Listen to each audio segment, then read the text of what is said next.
Oh, my beloved tribe, I love talking to you. This is Emily Potter. I'm the director of the Lightworker Musicians Tribe and the Million Kisses Foundation.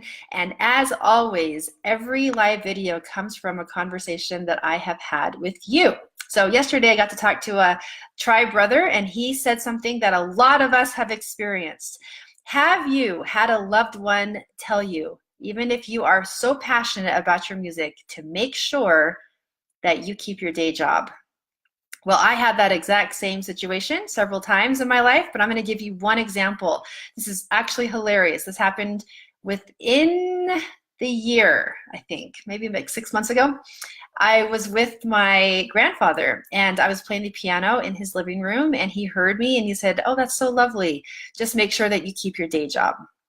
What's hilarious about that, and he's older, he didn't know that I had quit my day job years before. I mean, he knew that, but it's not something that he was gonna say right there is, "Oh yeah, I know that you quit your day job," because he forgot. And also he was on automatic. He was saying automatically, like, wonderful, but you have to be in reality.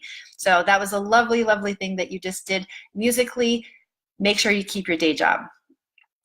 So I very much have been given those same things, and what this tribe brother and I were talking about is how much work it takes to deprogram yourself out of those messages. Now I'm going to actually bring in some of those messages right now so that you understand, not even understand, so that you feel ignited by them. They can actually be the source of why you go forward, is all these messages that these people are telling you, okay? So here's my favorite. I have three favorite ones. Number one, I'm gonna pretend that I'm your loved one saying to you, "Well, I just don't wanna see you get hurt." Number two, you might have them say, "Listen, I know that you love music, but you really have to just stay in reality. You have to get into reality and be responsible." And number three, "Listen, I know that you are really talented, you're really, really good as a musician, but what if you're out there and you just can't pay your bills?" Okay, those are the three messages that I hear myself, and also that you most likely have heard one of them. Let's go through them. Boy, this is one of my favorite things to talk about, so I'm going to get really grounded here so I can tap into the actual truth. And I do that by listening to my own heart and connecting to yours. That's where the truth lies. These messages, though, I want to reemphasize that these are the ones that spark us. We get to be grateful for them. These are the reason. It's because your loved ones are saying these that you have to even look at it at all. And it's the ignition to be like, wow, is that true? Let me look, let me see, let me put it through my own heart's filter to see if this is true. Okay, so here we go. Number one, your loved one is saying to you, "I just don't want to see you get hurt." My response to that, well, hold on, I need a moment. "I don't want to see you get hurt." Yeah, but it is okay with me to see you completely implode inside and completely suffocate by a job that you can't stand going to and slowly die every single year that you stay in the job. That's okay with me. But I want you to hear that I'm saying the words, "I don't want you to get hurt." You have allowed yourself to implode, so that your loved ones, what they're really saying is, "I don't want to see myself get hurt in your presence, because I won't know what to do if you actually change the homeostasis that we have in our home or in our relationship. I don't want to see myself get hurt if you actually go for your dream, because I wouldn't know what to do with the chaos of what that is. I'm going to say the words, "I don't want to see you get hurt." Now, I want you to know that I know that your loved ones love you, but I also know that it's the loved ones that are the ones giving us these messages so that we actually can see our truth. So thank your loved ones for saying these things so that you can see the truth. So that's the first one, is that you actually are the most hurt that you can possibly be because you're not living your dream. You are so hurt, you're suffocating inside, you're not living your passion, you are dying slowly. And the reason why you've let it be okay is because you have given yourself the message that it's okay to implode within yourself and to not live your dream. So that's my response to the first one. Number two, They're telling you you have to live in reality and to be responsible. Okay, so my response to that is, what reality are you living in? Are you living in the one that you're currently creating, or are you going to live in the one that you're going to actually live into? Are you living in their reality of what they want it to look like, or are you living in your reality and the one you want to build?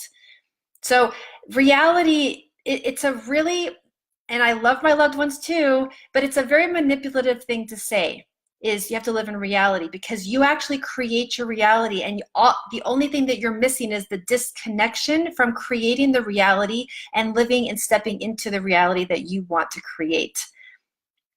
The same one with that, be responsible. This is my own opinion. I get really fiery, so I'm speaking with a lot of passion right now. When people say to me, or they say to you, well, you have to be responsible, I'm going to give you my own opinion, and I trust that you're going to put this through your own heart's filter.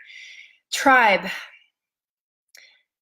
I feel that it is one of the most irresponsible things that you can possibly do is to ignore your heart's call consistently. Consistently ignore. Your call is calling you, and yet you are being so irresponsible in not listening to it. So I say that because the loved ones love that one. They love to say that responsibility, because that's a level of integrity. And we like integrity. And yet I feel like your integrity actually is living responsibly in alignment with your soul's purpose and your calling. This is what true responsibility is. And my personal opinion, that you're going to be putting through your own heart's filter, is that it's a manipulative way to use the word to say you're irresponsible, when actually irresponsible is to not listen to your heart's call. Number 3, what if you can't pay your bills? This one we're going to talk about a lot in our tribe, because this is actually one of the most significant reasons why our tribe is not living their full potential and light.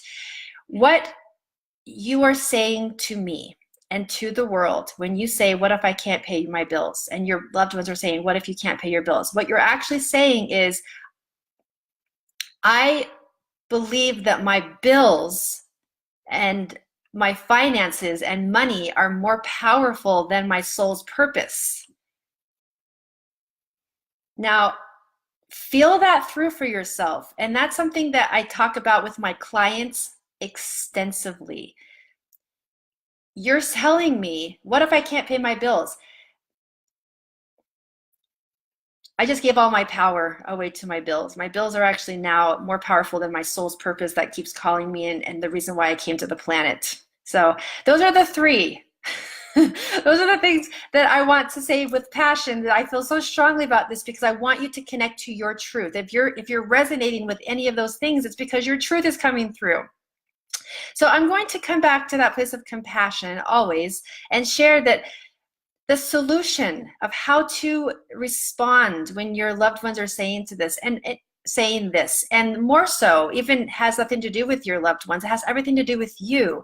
I want to go to that place of compassion, that you are not just talking about your neighbors or your great aunt that you met once. You're talking about your loved ones.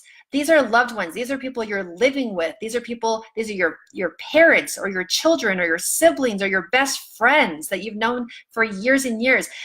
The solution here is that you get to harness and focus a level of courage and bravery that you might not even know you have inside of you.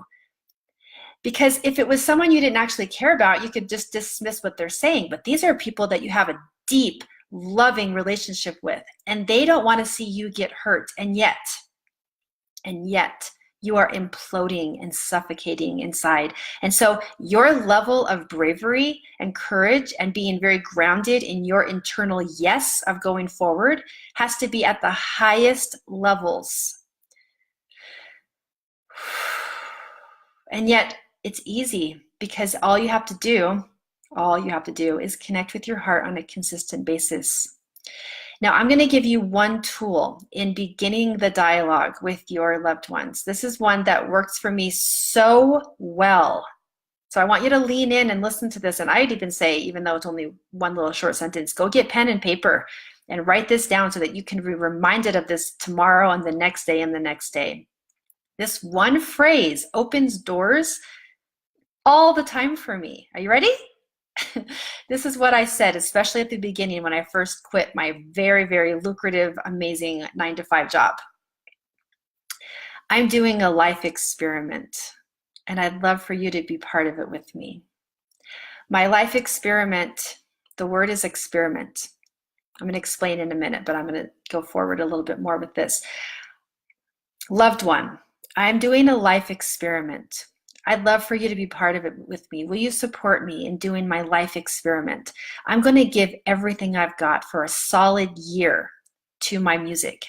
I'm going to give everything. I'm going to save every cent and I'm going to put it towards my music projects. Everything I do is going to be with this extensive focus for a year. I'm going to give it everything I've got because I want to know if I'm on track, if this is what I get to do in life, and I have to give it my all. So I'm going to do an experiment because I don't know if it's going to work, but will you support me?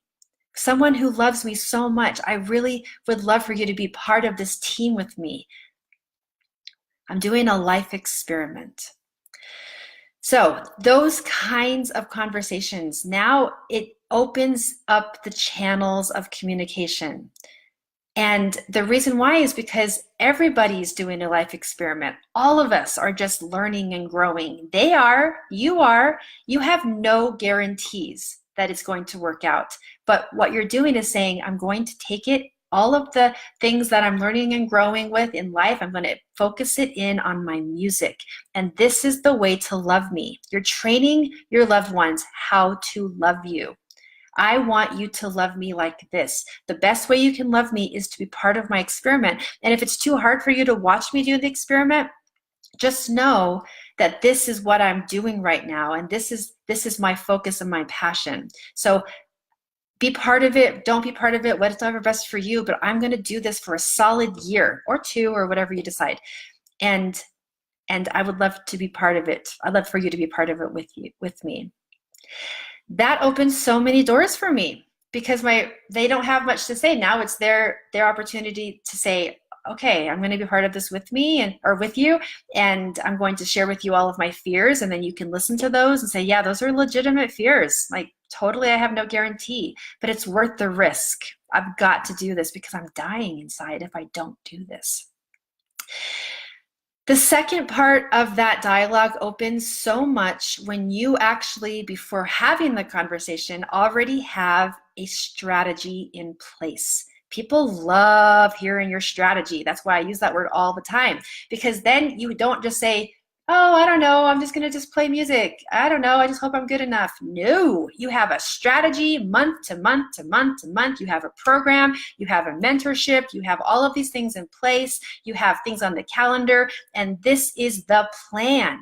And that coming to your loved one with that kind of level of strategic planning opens doors, and you're saying to them, this is my plan. Yeah, it's not foolproof, but this is what I've got. So this is why I'm always talking about that strategy. So this is my opportunity to now invite you to reach out to me when you're ready to have that strategy in place. And I'm going to actually give an additional invitation. And this is something that I've talked to a lot of you about when you call me and we talk on the phone and we create our strategies together. I want so deeply for your loved ones to be on board with you that I actually invite your loved one to be on the phone with us when we create that strategy. If that's something that would be useful for you, then that is an invitation. The only thing that I want you to know is that if you're ready to go to the next level of your strategy and you desire mentorship and accountability and making that forward momentum happen, you and I are going to already have a plan in place, and you've already received your internal yes to go forward with this. And then we bring in that loved one and say, yes, any questions you have, Emily wants to be on the phone with you and we can talk about it so that we are all on the same team together going forward in your behalf. How does that sound to you? That's my invitation. Reach out, private message me when you're ready to take your passion to the next level, creating a strategy and having your loved ones fully support you, or at least be able to witness you being in your greatness of why you came to the planet. Reach out to me. I look forward to those who are here and ready to do so, and I will see you in the next video.